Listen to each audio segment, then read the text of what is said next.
والے ساتھیوں، عزیز دوستوں، السلام علیکم ورحمۃ اللہ تعالی وبرکاتہ۔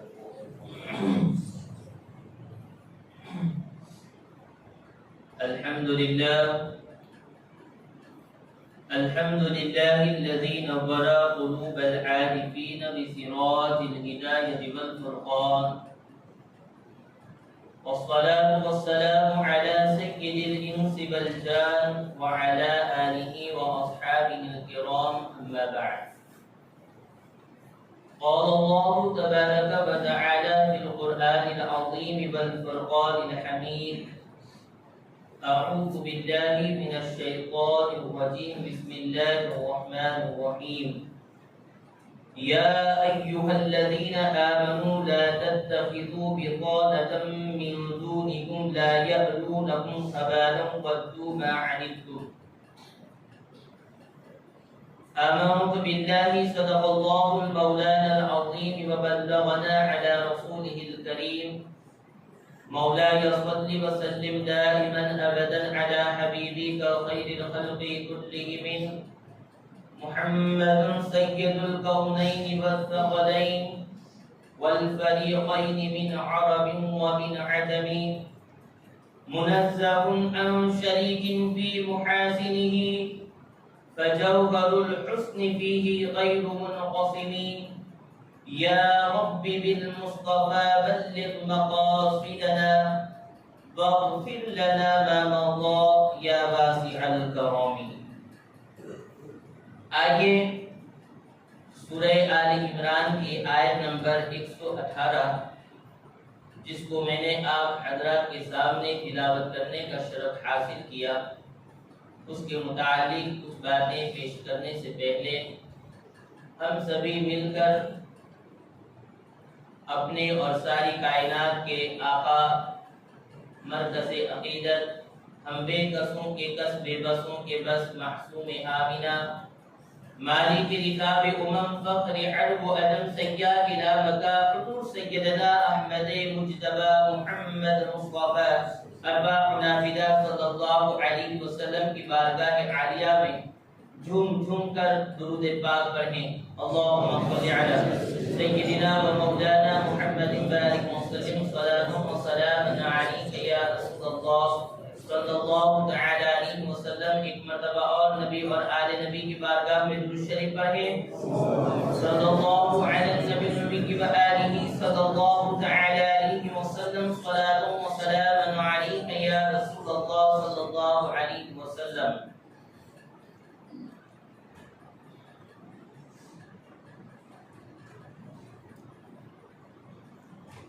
رب تبارک و تعالی اپنے لاریب کلام میں سورہ آل عمران کی آیت نمبر 118 میں ارشاد فرماتا ہے: یا ایھا الذین آمنوا لا تتخذوا بطانة من دونکم. اے ایمان والو، غیروں کو اپنا رازدار نہ بناؤ. لا یألونکم خبالا ودوا ما عنتم.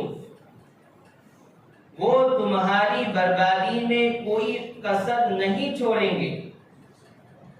انہیں وہی چیز پسند ہے جس سے تمہیں تکلیف پہنچے. سورہ آل عمران کی اس آیت مبارکہ میں رب تبارک و تعالی مومنوں سے یہ خطاب فرما رہا ہے کہ اے ایمان والو، اے مسلمانوں، تم غیروں کو اپنا رازدار نہ بناؤ. کیوں؟ کیونکہ وہ تمہیں نقصان پہنچانے میں کوئی قصر نہیں رکھیں گے، اور انہیں وہی چیز پسند ہے جو چیز تمہیں تکلیف پہنچائے، جس سے تم تکلیف میں مبتلا ہو جاؤ. یہاں آپ جو بھی میں بات کروں گا وہ بڑی توجہ کے ساتھ اور کان کھول کر سنیں کہ یہاں میں کوئی راجنیتی یا راجکارن کی بات نہیں کرنے جا رہا. یہاں جو بھی میں قرآن اور حدیث کی روشنی میں آپ کے سامنے بات کروں گا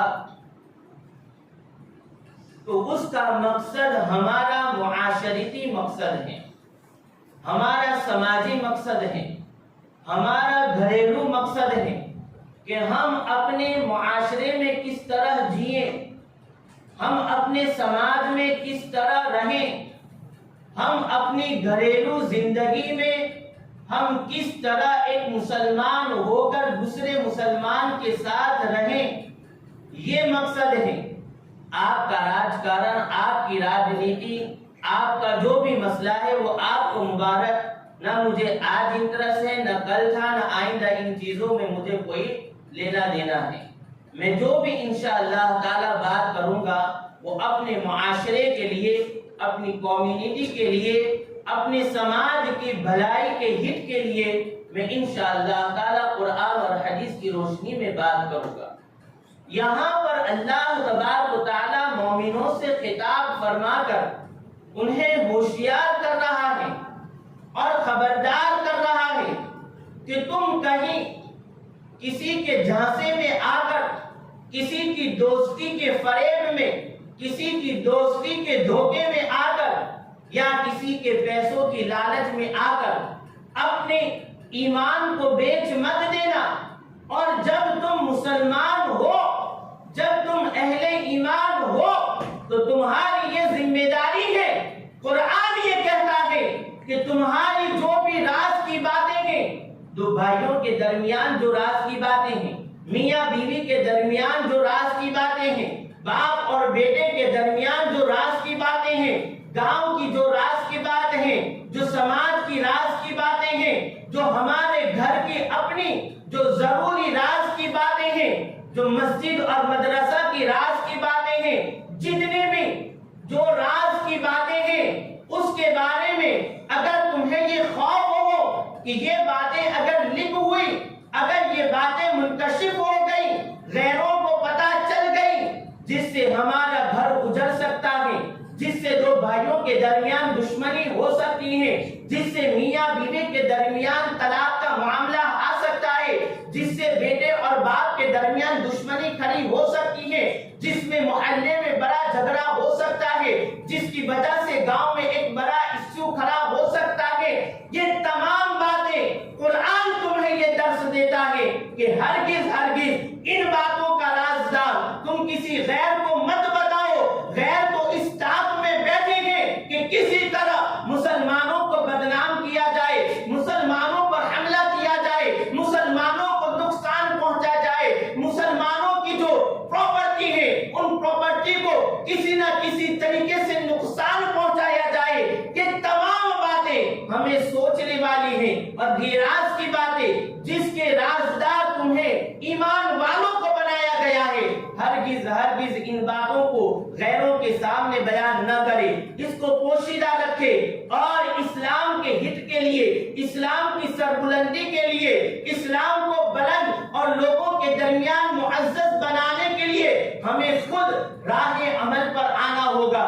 ہمیں نمازیں پڑھنی پڑیں گی، ہمیں جھوٹ چھوڑنا پڑے گا، ہمیں غیبت چھوڑنی پڑے گی، ہمیں حرام کی کمائی کو چھوڑنا پڑے گا، ہیرو جیسے اور دنیا دار یہود و نصارہ کے چہرے کو مٹا کر سنت رسول والا چہرہ بنانا پڑے گا۔ یہ تمام باتیں ہمیں اپنانی پڑیں گی۔ عزیزان ملت اسلامیہ، قرآن اسی لیے کہتا ہے کہ اگر اس معاملے میں ذرا سے بھی تم چک کر گئے تو پھر اس کا نقصان تمہیں اٹھانے کے لیے تیار رہنا پڑے گا۔ آج آپ دیکھیں پوری دنیا میں یہود و نصارہ، باطل قوتیں، مشرکین، کفار ایک پلیٹ فارم پر آ کر کے اسلام کو ہر طرح سے بدنام کرنے کی کوشش کر رہے ہیں، کوئی کسر نہیں چھوڑ رہے ہیں۔ کہیں وہ قرآن کی آیتوں پر اعتراض کر کے، کہیں وہ ام المؤمنین عائشہ صدیقہ رضی اللہ تعالی عنہا اور ازواج مطہرات کی زندگی پر اعتراض کر کے، کہیں وہ نبی اکرم صلی اللہ علیہ وسلم کی پاکیزہ سیرت پر اعتراض کر کے وہ اسلام کو بدنام کرنے کی کوشش کر رہے ہیں۔ آج آپ دیکھ رہے ہوں گے سوشل میڈیا اور پرنٹ میڈیا کے ذریعہ آج ہمیں یہ خبر مل رہی ہے، آپ بھی جانتے ہوں گے کہ آج ایک پروپیگنڈا چلایا جا رہا ہے اور آج غیروں کی حکومتیں ہیں، پرنٹ میڈیا سے لے کر سوشل میڈیا پر آج ان غیروں کا قبضہ آ رہا ہے۔ افسوس کی بات ہے مسلمان اپنے روپیے قوالوں کے اوپر اور ناچنے والی بے حیا عورتوں کے اوپر، حرام گانے والی عورتوں کے اوپر قوالیوں کے نام پر لاکھوں کروڑوں روپیہ برسوں خرچ کر رہے ہیں، مگر آج کمی ہے کہ مسلمانوں کی کوئی پریس میڈیا نہیں ہے جو اسلام کے ہٹ میں کوئی بات کر سکے۔ بہرحال آپ جانتے ہوں گے کہ ابھی دا کیرلا ہسٹوری جو ہے اس کے ذریعہ آج اسلام کو بدنام کیا جا رہا ہے اور اس میں یہ بتایا جا رہا ہے کہ کیرلا میں 32,000 عورتوں کو جو غیر مسلم تھی زبردستی ان کو مسلمان بنا کر ISIS آتنکواد سنگھنوں میں ان کو بھیج دیا گیا۔ میں نے سوشل میڈیا کے ذریعہ اس کو جانا۔ اسد الدین اویسی سے لے کر کیرلا کے کئی جو ذمہ دار ہیں انہوں نے یہ چیلنج کیا کہ اگر ان 32,000 کا آنکڑا جو تم ہمیں بتا رہے ہو، ان 32,000 لڑکیوں کی کوئی فیملی بھی تو ہوگی، ان کا باپ بھی تو ہوگا، ان کی ماں بھی تو ہوگی، اچھا نہیں تو ان کے خاندان والے تو ہوں گے، کوئی ایک تو بتائے، یا وہ عورت جو اس کا شکار ہوئی ہے، ان 32,000 جو تو شمار دے رہے ہو ان میں سے ایک عورت بھی لا کر کے دکھاؤ، ہم کروڑ روپیہ آپ کو انعام دیں گے۔ مگر ان کے پاس اس کا کوئی ریت اور حق جواب نہیں ہے۔ تو اس طرح یہ لوگ بدنام کرنے کی کوشش کرتے ہیں، مگر انہیں پتہ نہیں ہے کہ اسلام وہ مذہب مہذب ہے جو مکے کی اس سرزمین پر نازل ہوا، پیغمبر اسلام لے کر آئے۔ آج وہ اسلام جو چند لوگ وہاں پر قبول کیے تھے، آج پوری دنیا میں مسلمان موجود ہیں۔ اسلام کی لچک میں خدا نے وہ طاقت دی ہے، تم جتنا دباؤ گے وہ اتنا ہی ابھرے گا۔ اسلام یہ کوئی ایک لائن نہیں ہے کہ جو تم اریزر کے ذریعہ اس کو ختم کر دو گے، بلکہ اسلام یہ وہ بنیاد ہے جو صحابہ کرام نے جنگ لڑ کر اور جہاد کے ذریعہ اور اپنی قربانیوں کے ذریعہ مسلمانوں کے دلوں میں اسلام کا نقش بنایا ہے۔ عزیزان ملت اسلامیہ، دیگر آج کے اس ماحول میں ہمیں مسلمانوں کو بالخصوص ماں باپ کو اور بھائیوں کو اپنے گھروں میں توجہ کی بہت ضرورت ہے۔ اگر آج آپ غفلت کے شکار ہو گئے اور غفلت میں آپ اپنی زندگی کو گزار رہے ہیں تو کل قیامت کے دن آپ کو اس کا جواب دینا پڑے گا۔ دا بھگوا لو ٹریپ کے ذریعہ آج ایک مہم چلائی جا رہی ہے۔ سوشل میڈیا پر یہ دعویٰ کیا جا رہا ہے کہ 8 لاکھ مسلم لڑکیاں جو ہیں وہ غیروں کے ساتھ بھاگ گئی ہیں اور ان کا اگلے سالوں میں اتنا یہ ہے۔ یہ اس چیز کو میں نہیں مانتا کہ اتنی بڑی تعداد 8 لاکھ کی تعداد جو ہے وہ چلی جائے۔ ہاں یہ ہے کہ کچھ سالوں میں، بیتے دنوں میں کچھ معاملات ہمیں جو ہے وہ دیکھنے کو ملے ہیں کہ کہیں کہیں سے ہماری مسلم لڑکیاں جو ہیں وہ غیروں کے ساتھ شادی بیاہ کر رہی ہیں، ماں باپ کی مرضی کے خلاف جا کر۔ مگر یہ جو آنکڑا بتایا جا رہا ہے کہ 8 لاکھ ہے یا اتنے لاکھ ہیں، وہ میری سوچ سے باہر ہے۔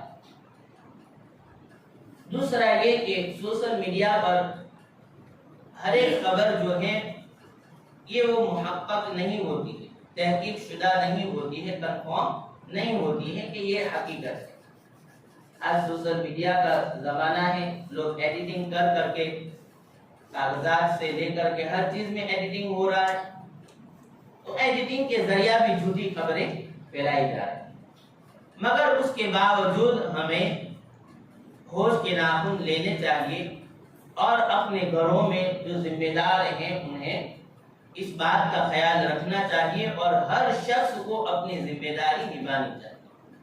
اس ضمن میں آپ کو بخاری شریف کی ایک حدیث پاک سنا رہا ہوں۔ عن عبداللہ ابن عمر رضی اللہ تعالی عنہما ان رسول اللہ صلی اللہ تعالی علیہ وسلم قال، حضرت عبداللہ ابن عمر رضی اللہ تعالی عنہ سے روایت ہے کہ آقا دو عالم صلی اللہ علیہ وسلم نے ارشاد فرمایا، الا کلکم راع وکلکم مسئول عن رعیتہ، اے لوگو خبردار ہو جاؤ، ہوشیار ہو جاؤ، تم میں سے ہر ایک شخص جو ہے وہ اپنے ماتحت لوگوں کا نگہبان ہے، اور ہر شخص سے اس کے ماتحت لوگوں کے بارے میں سوال کیا جائے گا، پوچھا جائے گا۔ فالإمام الذي على الناس راع وهو مسؤول عن رعيته، تو امام جو ہے وہ اپنی پرجا کا، اپنی رعایا کا نگہبان ہے، اور امام سے اس کی رعایا کے بارے میں سوال کیا جائے۔ یہاں شاید آپ یہ سمجھ رہے ہوں گے کہ اس امام سے مراد، جیسے کہ میں آپ کا امام ہوں جو 5 وقت نماز ادا کر رہا ہوں، جمعہ کو خطبہ دے رہا ہوں، آپ کے جو کچھ اور مسائل ہے اس میں میں اپنی ذمہ داری نبھا رہا ہوں، تو آپ شاید یہ سمجھ رہے ہوں گے کہ اس حدیث سے مراد یہ امام ہے۔ امام سے یہاں پر مراد جو ہے وہ قوم کا رہبر ہے۔ جیسے کہ خلفائے راشدین کا زمانہ، حضرت ابو بکر صدیق اپنے وقت کے خلیفہ تھے، پوری رعایا کے وہ خلیفہ تھے، تو وہ امام ہیں۔ تو جو وقت کا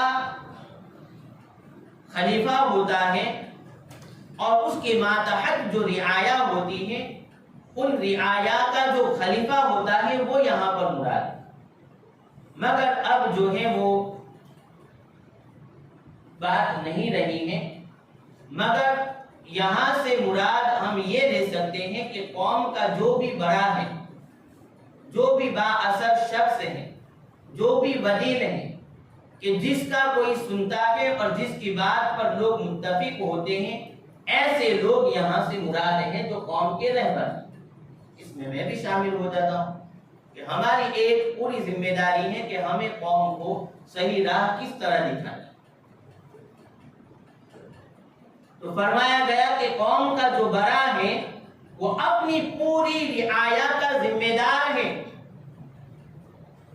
اگر اس نے غلط قدم اٹھایا، غلط راہ اختیار کی اور اس کی راہ پر پوری قوم اس کے پیچھے چلی، تو اس پوری قوم کا جو ذمہ دار ہوگا وہ اگلا شخص ہوگا جو اپنی پوری قوم کو غلط طرف لے جا رہا ہے۔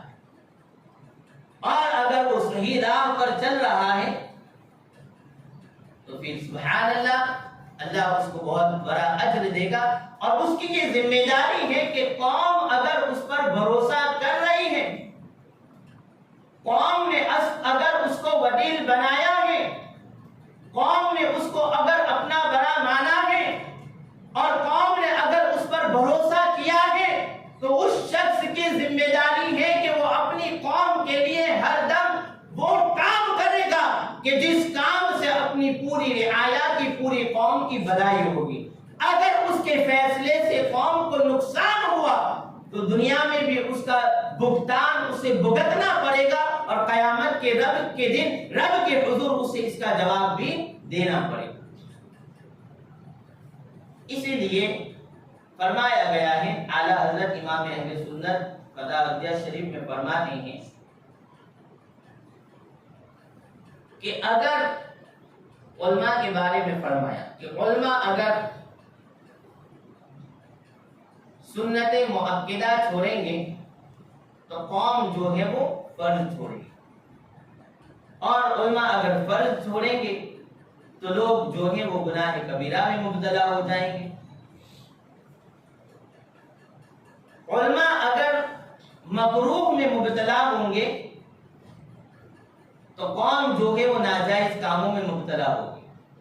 علماء اگر ناجائز کاموں میں مبتلا ہوں گے، ناجائز کام کرنے لگیں گے تو قوم حرام کاموں میں مبتلا ہوگی۔ اس لیے جو قوم کا بڑا ہوتا ہے، جو قوم کا رہبر ہوتا ہے، جس کے اوپر حافظ قرآن کا لیبل لگا ہے، جس کے اوپر عالم دین کا لیبل لگا ہے، لوگ اسے حافظ قرآن مانتے ہیں اور وہ ہے، جس کو کوئی عالم مانتا ہے اور وہ ہے۔ اب وہ عالم یا وہ حافظ اذان ہو رہی ہے، نماز نہیں پڑھ رہا ہے، تو وہ قوم کا رہبر ہے۔ اگر وہ بھی ان کاموں سے، نیکیوں سے دور رہے گا تو لوگ تو اس کو دیکھیں گے کہ حافظ تھઈને نماز نہ پڑھتا تھا، ہمیں بیجا بجاتا ہوں کر سے، عالم تھઈને આ બધું કામ કરે છે તો પછી અમે બધા કરીશું। یہ کہتے ہیں نا قوم والے، پبلک یہ کہتی ہیں، مگر یہ اعتراض بھی غلط ہے۔ وہ اگر کچھ کرتا ہے تو وہ اس کا ذمہ دار وہ ہے، قیامت کے دن اسے جواب دینا ہے۔ آپ نماز نہیں پڑھیں گے تو آپ کو قیامت کے دن جواب دینا ہے۔ میں یہاں جو بات کر رہا ہوں وہ ایک لیڈر کی بات کر رہا ہوں، جس کے پیچھے قوم چل رہی ہے اور جس کو دیکھ کر قوم کچھ سیکھ رہی ہے، اب وہ رعایا کو دھوکہ دے رہا ہے تو پھر قیامت کے دن اللہ تعالیٰ کی بارگاہ میں اس کو جواب دینا ہے۔ پھر آگے آقا دو عالم صلی اللہ علیہ وسلم فرماتے ہیں وَالرَّجُلُ رَاعٍ عَلَىٰ أَهْلِ بَيْتِهِ وَهُوَ مَسْئُولٌ عَنْ رَعِيَّتِهِ، اور آدمی اپنے گھر کا نگہبان ہے، اپنے گھر کا ذمہ دار ہے، اور قیامت کے دن اللہ تبارک تعالیٰ اس آدمی سے اپنے گھر والوں کے بارے میں سوال کرے۔ اب ایک باپ ہے، اس کا بیٹا ہے، بیٹی ہے، بیوی ہے، ماں ہے، باپ ہے، ایک پریوار ہے، ایک فیملی ہے۔ اسے گھر میں اپنے ماں باپ کی تعظیم بھی کرنی ہے، اپنی بیوی کے ساتھ حسن سلوک بھی کرنا ہے، اپنے بیٹوں کا، اپنی بیٹیوں کا، اپنی بہنوں کا خیال بھی رکھنا ہے، اسے گھر کی ذمہ داریاں بھی نبھانی ہیں۔ اب یہ آدمی اگر اپنے ماں باپ کی عزت نہیں کر رہا، ان کے حقوق ادا نہیں کر رہا، اگر یہ آدمی اپنی بیوی کے حقوق ادا نہیں کر رہا، اگر یہ آدمی اپنی اولاد کی صحیح تربیت نہیں کر رہا، اپنی اولاد پر توجہ نہیں دے رہا ہے، اگر یہ آدمی اپنی بہنوں کا خیال نہیں رکھ رہا ہے، ان کی حفاظت نہیں کر رہا ہے، ان کی نگہبانی نہیں کر رہا ہے، آقا فرماتے ہیں کہ قیامت کے دن اللہ تعالیٰ کی بارگاہ میں اس سے سوال کیا جائے گا کہ تیری نگہبانی میں تیری بہن تھی، اس کی تو نے کیا حفاظت کی؟ تیری نگہبانی میں تیری اولاد تھی، تیرے بیٹے تھے، تیری بیٹیاں تھی، تو نے کیا ذمہ داریاں نبھائی؟ قیامت کے دن ماں باپ کو اس کا جواب دینا پڑے گا۔ حدیث پاک میں آگے عورت کے بارے میں آیا ہے کہ عورت جو ہے وہ اپنے گھر کی نگہبان ہے۔ وَالْمَرْأَةُ رَاعِيَةٌ عَلَىٰ أَهْلِ بَيْتِ زَوْجِهَا وَوَلَدِهِ، کہ عورت اپنے شوہر کے گھر کی نگہبان ہے اور اس کے اولاد کی نگہبان ہے۔ آج آپ دیکھیں کہ لوگ یہ پیٹرن جملہ استعمال کرتے ہیں کہ بچوں کی عمر ہو جاتی ہے، بچیوں کی عمر ہو جاتی ہے، اس کے باوجود عمر ہونے کے ان کی شادیاں جو ہیں وہ بات تک نہیں کرتی۔ یاد رکھیں، حدیث پاک میں نبی اکرم صلی اللہ علیہ وسلم نے فرمایا کہ بچوں اور بچیوں کی عمر ہونے کے باوجود اگر ماں باپ ان کی شادی نہیں کرتے ہیں، اگر اس عمر کے اندر ان بچوں نے اور ان بچیوں نے کچھ گناہ کیے تو ان گناہوں کی جو وبا ہے وہ ماں باپ کو بھگتنی پڑے گی۔ قیامت کے دن اس کا عذاب ان کے ماں باپ کو دیا جائے گا۔ مگر دیکھیں کہ لوگ آج جو پاپا پر اوبر نہیں تھے، لوگ کا نکلی پیر لگا دیا آپ نے اس کے، وہ چل پھر رہا ہے۔ شادی کرنا یہ خود کی بیٹے کی ذمہ داری نہیں ہے کہ وہ 1,00,000 3,00,000 4,00,000 روپیہ بیلنس بنائے گا تب ماں باپ شادی کریں گے۔ ماں باپ کی یہ ذمہ داری ہے کہ بیٹوں کی شادیاں کرائیں۔ آج اسی لیے ہمارے گھروں میں جو ماحول ہے وہ بگڑتا جا رہا ہے، کیونکہ جو آنے والی بیوی ہوتی ہے وہ جانتی ہے سب کو کہ یہ جس گھر میں آئی ہوں تو میری جو کفالتیں ہیں، میری جو ذمہ داریاں ہیں وہ تمام میرا شوہر کر رہا ہے، میری شادی جو ہوئی ہے وہ میرے شوہر ہی نے کی ہے، ماں باپ کا اس میں کوئی حصہ نہیں ہے۔ اسی لیے وہ بیوی اپنے ساس اور سسر کو اپنا ماں باپ بنانے کے لیے جلدی تیار نہیں ہوتی۔ شادی ہوتے ہی مہینہ 2 مہینہ بہت حد کرے تو سال میں وہ الگ رہنے کی خواہش مند ہو جاتی ہیں اور وہ الگ رہنے کی ضد کرنے لگتی ہیں کہ اب مجھے جس گھر میں نہیں رہنا، میں تو الگ رہنا، کیونکہ وہ جانتی ہیں کہ اب سب کچھ جو ہے وہ میرا شوہر کر رہا ہے، ان کی مجھے کیا ضرورت ہے۔ پہلے یہ ماحول نہیں تھا، پہلے یہ تھا کہ جو کچھ بھی کام کاج، جو بھی خرچہ ہے، جو بھی ذمہ داریاں وہ باپ نبھایا کرتا تھا، ماں نبھایا کرتی تھی، گھر کے اہم ذمہ داریاں ماں باپ ادا کیا کرتے تھے۔ اس لیے بیویوں کی نظروں میں ساس اور سسر شوہر کے ماں باپ کی عزتیں ہوا کرتی تھی۔ اس لیے یاد رکھیں کہ اپنے گھروں میں خوب توجہ دیں، بچیوں کے اوپر خاص توجہ دیں۔ آپ کو اللہ تعالیٰ نے دولت دی ہے، آپ کے پاس سب کچھ ہے، تو آپ یہ نہ سمجھیں کہ اگر میری بیٹی کے پاس جو ہے وہ اچھا فون نہیں ہے تو لوگ میری کیا باتیں کریں گے کہ کتنا امیر انسان ہے، اس کی بیٹی کے پاس فون نہیں ہے، اس کے بیٹے کے پاس یہ نہیں ہے، وہ نہیں ہے۔ آج سب سے زیادہ اگر ماحول بگڑتا جا رہا ہے تو وہ اس فون کی وجہ سے۔ شادی سے پہلے ہرگز اپنی بیٹیوں کو پرسنل ان کا خود کا فون ہرگز نہ دلائیں۔ یہ میری بات خوب آپ توجہ کے ساتھ سنیں اور اس چیز کو آپ ذہن میں بٹھائیں اور اس پر عمل کریں، ہرگز نہ دیں۔ اگر آپ کا بھی فون آپ کے گھر میں بیٹے یا بیٹیاں استعمال کر رہی ہیں تو اس کو آپ چیک ضرور کیا کریں۔ اگر فون ہے تو گھر میں سیکیورٹی کوڈ ہرگز نہ رہنے دیں۔ خود کا فون ہے اس میں بھی اپنی بیٹے اور بیٹیوں کے لیے سیکیورٹی کوڈ نہ رکھیں، یا گھر میں عورت کا فون ہے یا بیٹی کے پاس فون ہے، کسی کا بھی فون ہے، اس میں بھی سیکیورٹی کوڈ ہرگز نہ رکھنے دیں۔ کیا ضرورت ہے؟ مگر یہ بھی ہے تو اپنا بھی تو چوپڑا جو ہے وہ صاف ہونا چاہیے۔ ہم ہی اگر خراب ہوں گے تو پھر ہماری جو برائیاں ہیں وہ ہمارے گھر میں ظاہر ہو جائیں گی، کھل جائیں گی۔ اس لیے یہ ہے کہ گھر کے جو ذمہ دار ہیں تو ان کو اپنی ذمہ داریاں نبھانی ہیں، ورنہ قیامت کے دن آپ کو اس تمام چیزوں کا جواب دینا پڑے گا۔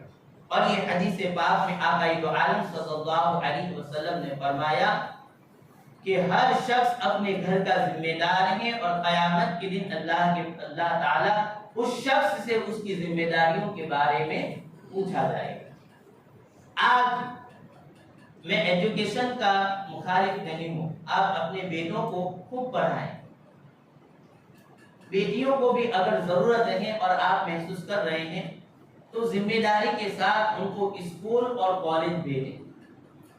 ذمہ دار شخص ہیں، اس کی گاڑی اگر جا رہی ہے تو ان کو اپنی جوان بیٹیاں سونپیں۔ اگر اس کے اوپر آپ کو 100% بھروسہ ہے، یا یہ ہے کہ ایسے نہ چھوڑ دیں کہ یہاں سے وہاں چلے جانا، وہاں سے وہاں چلے جانا، اپ ڈاؤن ہرگز نہ کریں۔ خود اپنی بیٹیوں کو لے کر کے جائیں، باپ ہے تو باپ لے کر جائے، بڑا بھائی ہے تو بھائی لے کر کے جائے، رکھنے بھی جائے، لینے بھی جائے، اور ان کی عزت اور آبرو کی خود حفاظت کریں۔ اس طرح آپ پڑھائیں، پردے کا خوب اہتمام کریں، گھروں میں ماحول کو اس طرح بنائیں کہ یہ جو ٹی ویاں ہیں، ان ٹی ویوں میں آج کیا نہیں آ رہا۔ آج ہم آرتیوں کا، بھجن کا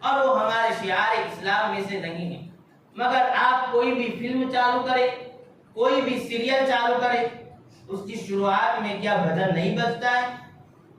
کیا ہندو دیوی دیوتاؤں کی آرتیاں وہاں پر نہیں اتاری جائے؟ آپ خود اپنے گھروں میں یہ کام کر رہے ہیں، پھر باہر جا کر شور مچانا اس کا کوئی مطلب نہیں۔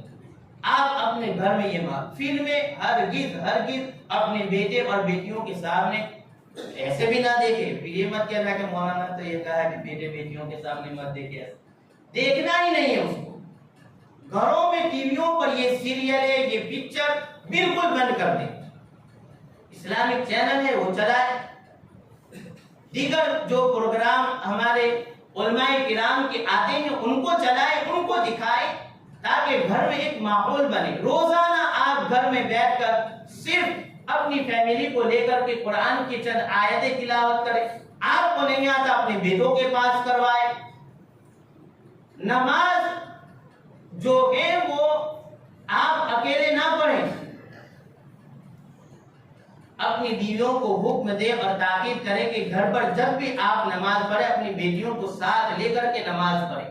خود پابند بنے, مسجد آئے, اور گھروں میں خواتین کو بھی یہ ماحول بنانے کی آپ تاکید کریں. گھروں میں آج ماحول کو سدھارنے کی بہت ضرورت ہے. بالخصوص آپ سوشل میڈیا پر آج دیکھ رہے ہوں گے کہ فلاں جگہ سے فلاں لڑکی اس طرح چلی گئی, یہ ہو گیا وہ ہو گیا. میں نے چند واقعات پڑھے تھے, میں لکھ کر بھی لایا تھا کہ کچھ بیان کروں گا. وقت ہو رہا ہے, انشاءاللہ تعالی مزید کبھی وقت ملا تو آپ کو اس کے بارے میں حقیقت, یہ حیدرآباد کے اور اتر پردیش کے حقیقت میں یہ واقعات ہوئے ہیں کہ غیروں کے ساتھ جا کر کے ہماری مسلم لڑکیاں جو ہیں وہ کتنی پریشانی انہیں جھیلنی پڑی ہے اور کس طرح ان کا جو ہے وہ استعمال کیا گیا. یہ لوگ ایک فربہ استعمال کرتے ہیں کہ ہمیں تمہارے اسلام کے بارے میں جاننا ہے. وہ لوگ قریب ہوں گے اور کسی نہ کسی طرح پیسوں کی لالچ میں, اور باقاعدہ یہ ایک تحریک جو ہے, سنگٹھن جو ہے, وہ اس نے باقاعدہ ان لوگوں کو چھوٹ دی ہوئی ہے کہ آپ کسی نہ کسی طریقے سے مسلم لڑکیوں کو اپنے پیار میں پھنساؤ اور شادی کرو. ہم تمہیں 3 لاکھ روپیہ دیں گے, رہنے کے لیے مکان دیں گے, اور جو بھی خرچہ ہے یا قانونی جو بھی کارروائی کرنی ہے, کورٹ میں لڑنا پڑے گا, کیسز لڑنے پڑیں گے, پولیس مدد ہوگا, کہیں بھی اگر جانا ہوگا, تمام چیزوں میں ہم آپ کی مدد کریں گے. اس طریقے سے یہ سنگٹھن چلا رہے ہیں. خدا را انگلش کے چکر میں, اعلیٰ ایجوکیشن کے چکر میں, دنیاوی کامیابی کے چکر میں ہرگز اپنی عورتوں کو, اپنی بیٹیوں کو, اپنی گھر کی عزتوں کو آپ اس طرح آوارہ لوگوں کے حوالے نہ کریں. اور بالخصوص گھروں میں آپ خوب توجہ دیں اپنی بیٹیوں کی زندگی پر, انہیں اسلامی ماحول میں لانے کی کوشش کریں, انہیں دنیاوی نقصانات اور یہ جو تمام چیزیں ہیں گناہ کبیرہ جو ہیں ان تمام چیزوں سے انہیں بچنے کی تاکید کریں. گانوں سے, بازوں سے, ڈی جے سے, ناچ گانے, تمام چیزوں سے ان کو بچانے کی کوشش کریں. اللہ تبارک تعالی ہم سب کو عمل خیر کی توفیق عطا فرمائے, اور اللہ تعالی اپنے فضل سے ماں عائشہ صدیقہ رضی اللہ تعالی عنہا کے صدقے, ازواج مطہرات کے صدقے, سیدہ کائنات فاطمہ الزہرا رضی اللہ تعالی عنہا کے دامن اقدس کے صدقے مولا ہمارے گھروں کی عزت و آبرو کی حفاظت فرمائے, ہماری ماں بہن بیٹیوں کی حفاظت فرمائے, عالمی اسلام میں پوری دنیا میں اسلام کا بول بالا عطا فرمائے, اسلام کے دشمنوں کو زیر فرمائے, نیست و نابود فرمائے. کہ محمد سے وفا تو نے تو ہم تیرے ہیں, یہ جہاں چیز ہے کیا لوح و قلم تیرے ہیں. محمد کی محبت دین حق کی شرط اول ہے, گر کسی میں ہو کچھ خامی سب کچھ نامکمل ہے. وآخر الدعوانا ان الحمدللہ رب العالمین. السلام علیکم.